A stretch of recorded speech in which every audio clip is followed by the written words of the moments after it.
नमस्कार, आप सभी का स्वागत है जनता टीवी में। आपके साथ मैं हूं डॉक्टर सुयश शर्मा। वक्त तो चला है 100 बड़ी खबरों को फटाफट अंदाज में जानने का। कृषि कानूनों के खिलाफ किसानों का विरोध लगातार जारी है। इस बीच हरियाणा के जींद में आज महापंचायत बुलाई गई है, जिसमें किसान नेता राकेश टिकैत भी हिस्सा ले रहे हैं। माना जा रहा है कि किसान आंदोलन को और धार देने के लिए महापंचायत के मंच से राकेश टिकैत हुंकार भरेंगे और आगे की रणनीति का ऐलान करेंगे। महापंचायत के लिए कंडेला गांव में पर्याप्त व्यवस्था की गई है। टिकैत के अलावा कई खाप नेता भी शामिल होंगे। जींद में मीटिंग के बाद राकेश टिकैत खटकल टोल प्लाजा पर जाकर किसानों की जनसभा को संबोधित करेंगे। टोल प्लाजा के बाद राकेश टिकैत कंडेला खाप के ऐतिहासिक चबूतरे पर जाएंगे। कृषि कानूनों के मुद्दे पर संसद में आज भी हंगामा हो रहा है। राज्यसभा की कार्यवाही शुरू होते ही विपक्षी सांसदों ने हंगामा शुरू कर दिया। संसद में किसान आंदोलन के मुद्दे पर चर्चा को सरकार तैयार हो गई है। सरकार और विपक्ष में सहमति के बाद राज्यसभा में किसानों के मुद्दे पर 15 घंटे तक चर्चा होगी। राज्यसभा में कांग्रेस सांसद गुलाम नबी आजाद किसानों का मुद्दा उठाया। गुलाम नबी आजाद ने कहा कि हम चाहते थे पहले किसान पर चर्चा हो। वहीं सभापति ने 3 सांसद संजय सिंह, सुशील गुप्ता और एनटीए गुप्ता को सदन से बाहर जाने का नोटिस दिया। तीनों सांसद किसानों के मुद्दे को लेकर विरोध प्रदर्शन कर रहे थे। सभापति ने मार्शल बुलाकर तीनों सांसदों को बाहर भेजा।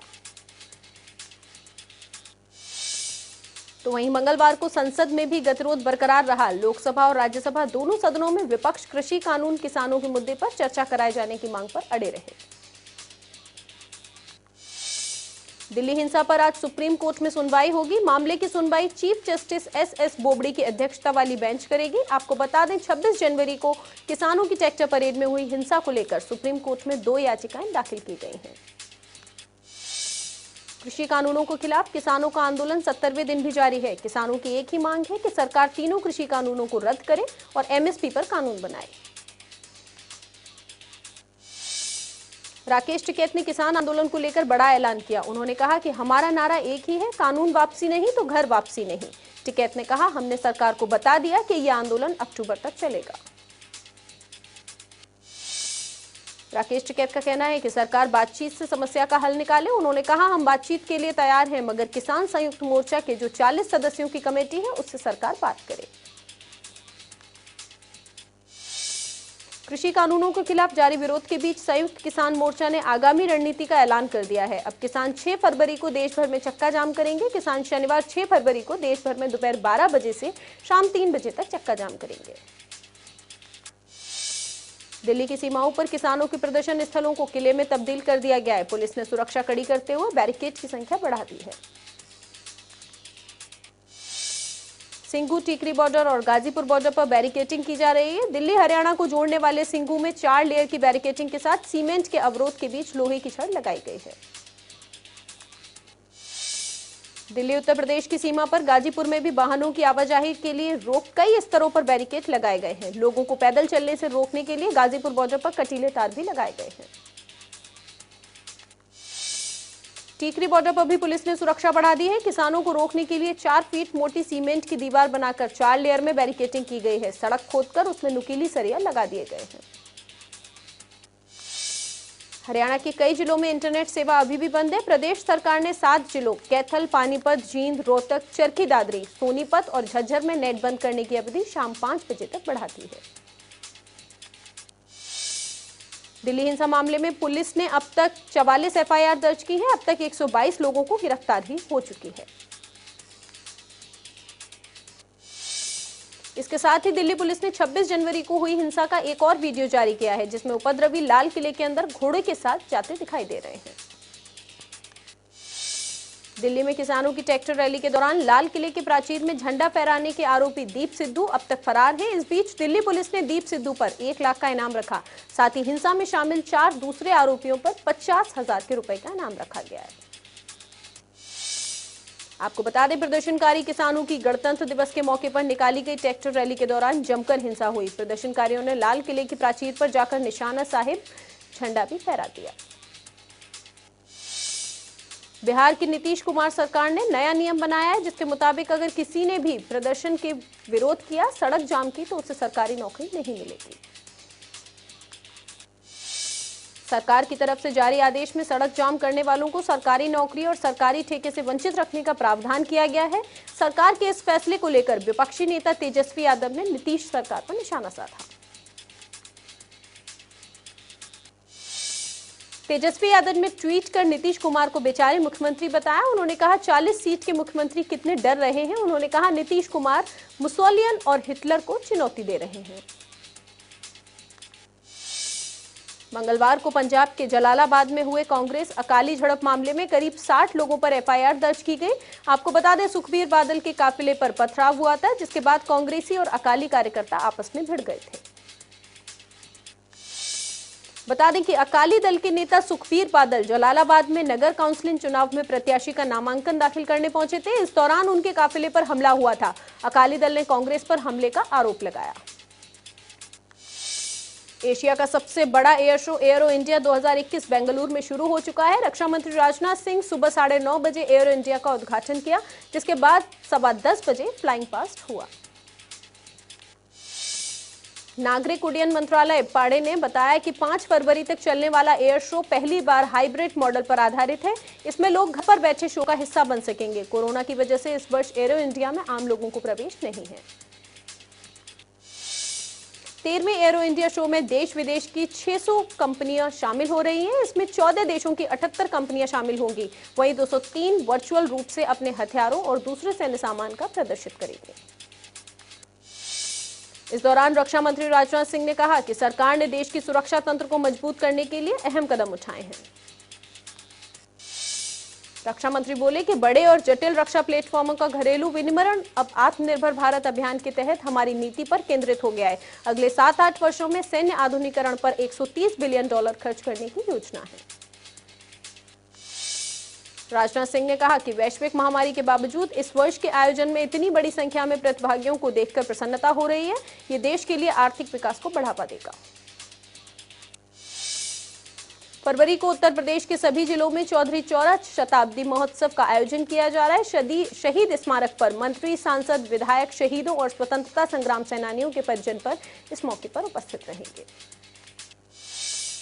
सपा प्रमुख अखिलेश यादव के चहेते पूर्व आईएएस सत्येंद्र सिंह पर सीबीआई का शिकंजा कस चुका है। उनके खिलाफ कौशांबी में खनन पट्टों के आवंटन को लेकर एफआईआर करने के साथ सीबीआई ने लखनऊ सहित उनके 9 ठिकानों पर छापेमारी की। देवरिया जिले में अपराध रोकने का नाम नहीं ले रहा है। पुलिस ने कार्रवाई करते हुए 2 आरोपियों को गिरफ्तार किया, जिन्होंने कबूल किया कि उन्होंने अपनी बहन की हत्या की है। लखनऊ में विधानसभा के सामने एक युवक ने खुद के शरीर पर मिट्टी का तेल डालकर आत्महत्या करने की कोशिश की। जानकारी के मुताबिक युवक कन्नौज के इंदरगढ़ का रहने वाला है। वहीं पुलिस के मुताबिक युवक के आग लगाने के पीछे की वजह जमीनी विवाद पर सुनवाई न होना है। फर्रुखाबाद के बाद कबरपुर में एक झोपड़ी में आग लगने से 5 साल के मासूम बच्चे की जलकर दर्दनाक मौत हो गई। वहीं बच्चे की मौत के बाद परिवार मातम के माहौल में है। देवरिया जनपद के रामपुर खाना में एक हाई स्कूल की छात्रा के साथ कुछ युवकों ने अपहरण कर दुष्कर्म किया और थाने के करीब छोड़ दिया। वहीं पीड़ित परिवार और नाराज ग्रामीणों के विरोध के बाद पुलिस ने आरोपी युवक के खिलाफ मामला दर्ज कर गिरफ्तार किया। ललितपुर के ताल बेहट में पुलिस ऑफिसर ने राजीनामे के लिए 25,000 रुपए मांगे, लेकिन रिश्वत नहीं देने पर सिपाही ने युवक की जमकर पिटाई की, जिसका वीडियो सोशल मीडिया पर वायरल हो रहा है। गोंडा के बहरमपुर तारा बगिया में आपसी रंजिश के चलते कुछ लोगों के विधवा महिला के घर में आग लगा दी। वहीं पीड़ित महिला के बयान पर पुलिस ने 3 आरोपियों के खिलाफ कई धाराओं में मामला दर्ज कर दिया, जांच शुरू कर दी। रायबरेली में अरखा गांव में आवारा पशु को बचाने के चक्कर में ट्रक और कार के बीच जबरदस्त टक्कर हो गई है। हादसे में कार सवार 3 लोगों की मौके पर ही मौत हो गई। वहीं सूचना मिलते ही पुलिस ने शवों को शिकंजे में लेकर पोस्टमार्टम के लिए भेज दिया है। हरियाणा में शराब घोटाले का मसला एक बार फिर सुर्खियों में है। दरअसल मामले में गठित एसआईटी ने 270 पेजों की रिपोर्ट गृह सचिव को सौंपी है। जानकारी के मुताबिक एसआईटी की इस रिपोर्ट में कई बड़े खुलासे हो सकते हैं। गौरतलब है कि सोनीपत, पानीपत, फरीदाबाद समेत कई जिलों में शराब पीने से 50 से ज्यादा लोगों की मौत हुई। एसआईटी ने रिपोर्ट में कहा कि हरियाणा से दूसरे राज्यों में अवैध तरीके से शराब की तस्करी हो रही है। इससे राज्य सरकार को अरबों रुपए के राजस्व का नुकसान हो रहा है। किसान आंदोलन में किसान दिल्ली न पहुंचकर इसके लिए अब ट्रेनों के रूट में बदलाव किया जा रहा है। दरअसल फिरोजपुर से मुंबई जाने वाली पंजाब मेल सोमवार को दिल्ली नहीं पहुंची, उसे रेवाड़ी रूट से मुंबई के लिए रवाना किया गया। कृषि कानूनों के मुद्दे पर किसानों की जागरूकता यात्रा कुरुक्षेत्र पहुंची, यहां किसानों का जोरदार स्वागत किया। आपको बता दें, जागरूकता यात्रा पटियाला से आई है, जिसे सिंघू बॉर्डर पहुंचना है। किसान जागरूकता यात्रा में किसान नेता ने कहा कि हजारों की संख्या में किसान यात्रा में भाग ले रहे हैं। उन्होंने कहा कि जब तक सरकार इन 3 कृषि कानूनों को रद्द नहीं कर देती, तब तक किसान हटने वाले नहीं।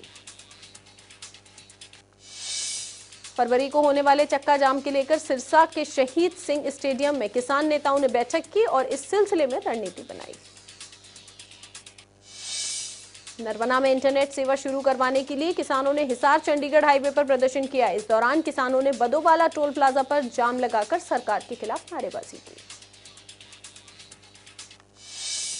हाईवे जाम लगने के बाद प्रशासन ने वाहन चालकों के लिए रूट डाइवर्ट कर दिया है। वहीं किसानों और युवाओं ने कहा कि केंद्र सरकार और किसान आंदोलन को तोड़ने के साथ साथ अब बच्चों की शिक्षा को भी तोड़ना चाहती है।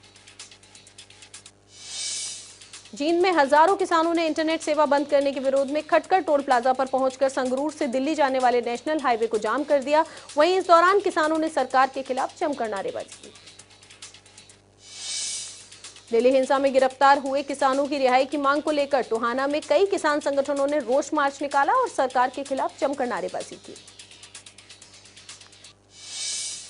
किसानों ने इस दौरान कोर्ट परिसर में पहुंचकर एसडीएम को राष्ट्रपति और गृह मंत्री के नाम ज्ञापन सौंपा। आपको बता दें, गिरफ्तार किए गए किसानों में 2 युवक टोहाना के भी रहने वाले हैं। बहादुरगढ़ में टीकरी बॉर्डर पर सफाई व्यवस्था एक बार फिर सुचारू हो गई है। दरअसल प्रशासन की ओर से सफाई व्यवस्था रोके जाने के बाद कांग्रेस के राज्यसभा सांसद दीपेंद्र हुड्डा के सहयोग से सफाई व्यवस्था शुरू करवाई गई। राज्यसभा सांसद दीपेंद्र हुड्डा के दिशा निर्देशों के बाद टीकरी बॉर्डर पर कांग्रेस नेत्री और नगर पालिका चेयरमैन पर्सन शीला राठी ने अपने खर्च पर 60 सफाई कर्मचारियों और 15 पानी के टैंकर समेत 15 शौचालय लगवाए। कैबिनेट मंत्री मूलचंद शर्मा के भाई टिपर शर्मा ने बल्लभगढ़ में हवन यज्ञ का आयोजन करवाया। वहीं इस मौके पर टिपर चंद शर्मा ने बजट को अच्छा बताते हुए कहा कि बजट में कोरोना पर विशेष ध्यान दिया गया। फरीदाबाद में ट्रैफिक पुलिस अब यातायात नियमों को लेकर सख्त हो गई है। सोहन रोड पर ट्रैफिक पुलिस कर्मियों ने बिना हेलमेट और बिना सीट बेल्ट के वाहन चालकों का चालान काटा। समालखा में बिजली बिल न भरने वाले डिफॉल्टर उपभोक्ताओं पर बिजली विभाग ने सख्त कार्रवाई की। विभाग ने रेलवे रोड पर एक बैंक के एटीएम समेत कई डिफॉल्टर उपभोक्ताओं के मीटर उखाड़कर बिजली के कनेक्शन काट दिए। डिफॉल्टर उपभोक्ताओं में कई ऐसे उपभोक्ता भी हैं जिनमें एक उपभोक्ता पर लाखों रुपए का बिजली बिल बकाया है। आपको बता दें, 1 करोड़ 17 लाख रुपए की रिकवरी को लेकर बिजली विभाग ने यह कार्रवाई की है। हरियाणा में अब बिजली उपभोक्ता 7 फरवरी तक ऑनलाइन से लेकर ऑफलाइन अपने बिजली बिलों का भुगतान नहीं कर सकेंगे। आपको बता दें, बिजली निगम मुख्यालय पंचकुला में सॉफ्टवेयर अपडेट का काम चल रहा है। 26 जनवरी को दिल्ली हिंसा में गिरफ्तार जींद के 3 युवकों के समर्थन में जींद गांव मनोहरपुर में पंचायत हुई। पंचायत में गिरफ्तार युवकों की सहायता के लिए चंदा इकट्ठा किया गया। पंचायत में ग्रामीणों के गिरफ्तार युवकों को रिहा कराने के लिए हर संभव मदद का ऐलान किया है। ग्रामीणों ने गिरफ्तारी की सूचना संयुक्त किसान मोर्चा को भी दी है। वहीं गिरफ्तार किए गए परिजनों का आरोप है कि पुलिस ने झूठे केस में फंसा रही है। युवकों की रिहाई के लिए किसान मोर्चा लड़ाई लड़ेगा। केंद्र सरकार के आम बजट पर शिमला से सांसद सुरेश कश्यप ने दिल्ली में जनता टीवी से खास बातचीत की। इस दौरान उन्होंने बजट की तारीफ करते हुए कहा कि यह बजट हर वर्ग के लोगों को ध्यान में रखकर पेश किया गया है। जिला परिषद चंबा अध्यक्ष की सत्ता बीजेपी ने कब्जा कर लिया है। चुनावी प्रक्रिया के बाद जिला परिषद के अध्यक्ष पद पर बीजेपी समर्थित नीलम कुमारी और उपाध्यक्ष पद पर हाकम राणा निर्वाचित हुए। हिमाचल प्रदेश में बर्फबारी के आसार हैं। मौसम विभाग के मुताबिक 3 और 4 फरवरी को देश के ऊंचाई वाले इलाकों में बर्फबारी होगी। विश्व भर में कोरोना के कुल मामले 10 करोड़ 43 लाख से ज्यादा हो चुके हैं, जिसमें से 22 लाख 62 हजार से ज्यादा मरीजों की मौत हो चुकी है, तो वहीं 7 करोड़ 62 लाख से ज्यादा मरीज ठीक हो चुके हैं। विश्व भर में सबसे ज्यादा कोरोना के मरीज अमेरिका में हैं। अमेरिका में 2,70,00,000 से ज्यादा लोग संक्रमित हो चुके हैं, जिसमें से 4,57,000 से ज्यादा मरीजों की मौत हो चुकी है, तो वहीं 1,67,00,000 से ज्यादा मरीज ठीक हो चुके हैं। भारत में कोरोना का ग्राफ पहले से नीचे आ चुका है। देश में कोरोना के 11,000 नए केस सामने आए हैं, जबकि 14,000 से ज्यादा मरीज ठीक हुए, तो वहीं 24 घंटे में 113 लोगों की मौत हुई। भारत में कोरोना संक्रमितों की संख्या 1,07,00,000 को पार कर चुकी है। इनमें से 1,04,00,000 से ज्यादा मरीज ठीक हो चुके हैं, तो वहीं 1,57,000 से ज्यादा लोगों की मौत हो चुकी है। महाराष्ट्र में कोरोना का आंकड़ा 20,30,000 को पार कर चुका है, जिसमें से 51,000 से ज्यादा लोगों की मौत हो चुकी है, तो वहीं 19,36,000 से ज्यादा मरीज ठीक हो चुके हैं। राजधानी दिल्ली में संक्रमितों का कुल आंकड़ा 6,35,000 को पार कर चुका है, जिसमें से 1,200 से ज्यादा मरीजों का इलाज जारी है।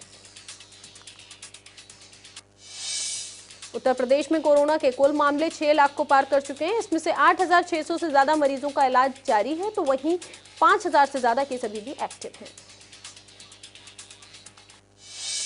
हिमाचल में कोरोना संक्रमितों की संख्या 57,500 से ज्यादा हो चुकी है, जिसमें से 56,000 से ज्यादा मरीज ठीक हो चुके हैं, जबकि 365 मरीजों का इलाज जारी है।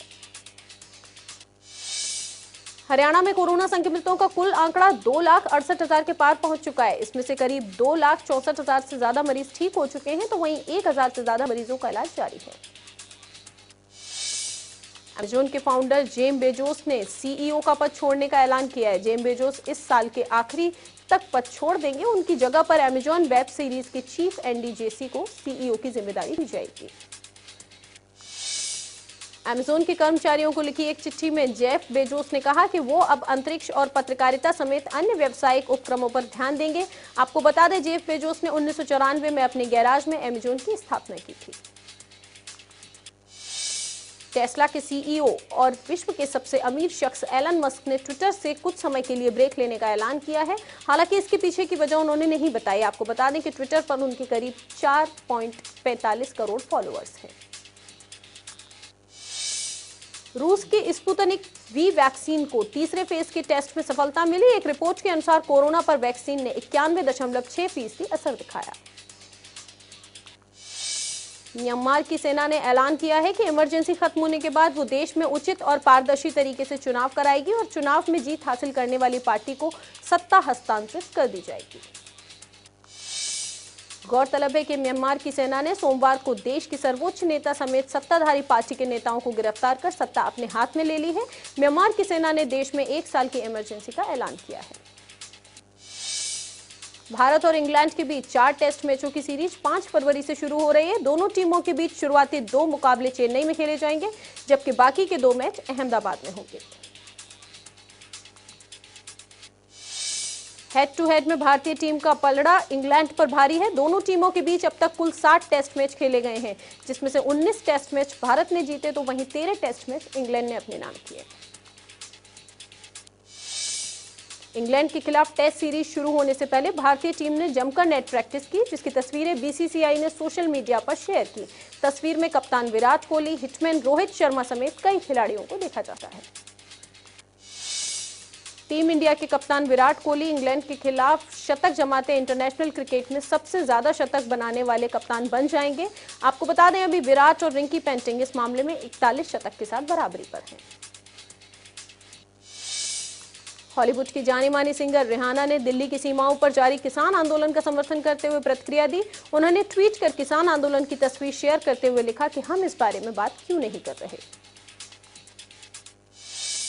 वहीं किसान आंदोलन पर रिहाना के ट्वीट को लेकर कंगना रनौत ने जवाब दिया और कहा कि वो किसान नहीं बल्कि आतंकवादी हैं। इसी कारण से कोई इस मामले पर बात नहीं कर रहा। फिल्म निर्देशक करण जौहर पिछले कुछ समय से अपनी बहुप्रतीक्षित फिल्म तख्त को लेकर सुर्खियों में है, लेकिन खबर है कि करण जौहर ने इस फिल्म पर काम रोक दिया है। फिल्म में अनिल कपूर, करीना कपूर, आलिया भट्ट, पूर्णिमा मेडिकर नजर आने वाली हैं। सलीम खान ने अपने एक बयान में बेटे सलमान पर बड़ी टिप्पणी की। उन्होंने कहा, भले ही आज सलमान की फैन फॉलोइंग बहुत हो, लेकिन सलमान खान कभी भी राजेश खन्ना जैसा स्टारडम नहीं पा सकते, क्योंकि राजेश खन्ना जैसा स्टारडम कभी भी किसी को हासिल नहीं हुआ। सैफ अली खान और प्रभास की भव्य फिल्म आदर्श पुरुष के सेट पर आग लग गई। गौरतलब है कि 2 फरवरी को ही फिल्म की शूटिंग शुरू हुई थी। हालांकि राहत की बात यह है कि इस घटना में कोई हताहत नहीं हुआ। एक्ट्रेस नोरा फतेही का throwback dance video social media पर वायरल हो रहा है, जिसमें नोरा एक लड़की के साथ मिलकर हवाना गाने पर डांस करती हुई नजर आ रही हैं। वही वीडियो फैंस को काफी पसंद आ रहा है।